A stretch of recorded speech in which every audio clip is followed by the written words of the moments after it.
obboleeyyan kiyyaa kan muslimaa nuuf arjoome rabbiin godhii cimaa shukrii rabbiif ja'a yaalmaan namaa gatiin wayii yoo dhaban beekamaa nuuf hin gallee gatiin islaamummaa laka lamduu jannaa ammaa shukrii galchaa galgalaa ganamaa nuuf arjoome rabbiin manjaraa fakkeenyaanii namni dubbii baraa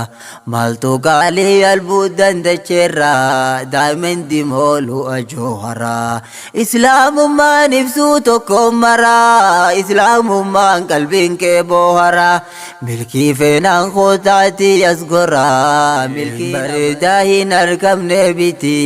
arjooma isaa arkanne naafati bardaa'imaa haati ol darbiti akka ifiin olu taaltu seeti ittiin buluuf maaliif dhabne nuti maaliif deemnaa turree sheexaanaati bariin baanuu fuulduree rabbiiti haa qophoonu warra yeroon saati.